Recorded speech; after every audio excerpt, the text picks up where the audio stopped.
শীতের হাওয়া বইতে শুরু করেছে, আর তার সঙ্গেই যেন একে একে আমাদের দরজায় কড়া নাড়ছে সর্দি, কাশি, গলা ব্যথা আর হালকা জ্বর। প্রায় প্রতিটি ঘরেই এখন কেউ না কেউ আক্রান্ত, কেউ কাশছেন, কেউ আবার গলা ব্যথায় কথা বলতেই পারছেন না। আসলে মৌসুমী এই পরিবর্তনের সময়েই আমাদের শরীর সবচেয়ে বেশি দুর্বল হয়ে পড়ে, কারণ এই সময়ে ভাইরাসগুলো সবচেয়ে সক্রিয় থাকে আর একটু অসতর্কতাতেই ছড়িয়ে পড়ে সংক্রমণ। তাহলে প্রশ্ন হলো, এমন অবস্থায় কিভাবে নিজেকে ও পরিবারকে সুরক্ষিত রাখবেন? চিকিৎসকদের মতে মৌসুমী সংক্রমণের সবচেয়ে বড় কারণ হলো হঠাৎ তাপমাত্রার পরিবর্তন এবং শরীরের রোগ প্রতিরোধ ক্ষমতার ঘাটতি। শীতের শুরুতেই যারা যথাযথ যত্ন নেন না, যেমন পর্যাপ্ত পানি পান, ঘুম বা স্বাস্থ্যকর খাবার, তাদের শরীর সহজেই সংক্রমণে আক্রান্ত হয়। তবে সুখবর হলো, ওদের স্বপ্ন পূরণে পাশে থাকতে পেরে আমরা গর্বিত। কিছু সহজ নিয়ম মেনে চললেই এই সমস্যাকে অনেকটাই নিয়ন্ত্রণে রাখা সম্ভব। প্রতিদিন সকালে 1 গ্লাস গরম পানি দিয়ে দিন শুরু করলে শরীরে অভ্যন্তরীণ তাপমাত্রা স্থিতিশীল থাকে এবং গলা পরিষ্কার থাকে।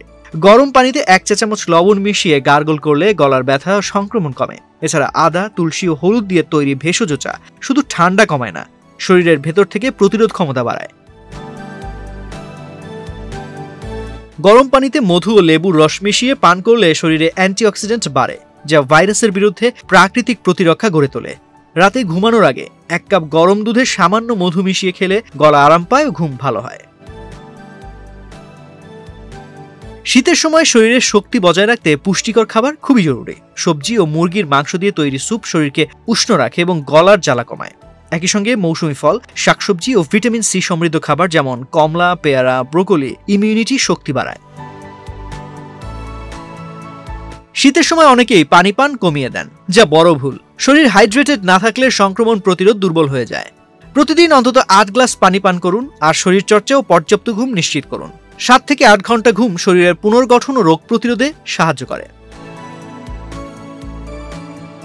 চিকিৎসকেরা সতর্ক করছেন, অতিরিক্ত মিষ্টি জাতীয় খাবার, তৈলাক্ত ফাস্টফুড কিংবা অতিরিক্ত ক্যাফিনযুক্ত কফি শরীরে প্রদাহ বাড়ায়। এসব খাবার আমাদের ইমিউন সিস্টেম দুর্বল করে দেয় এবং ঠান্ডা কাশির প্রবণতা বাড়ায়।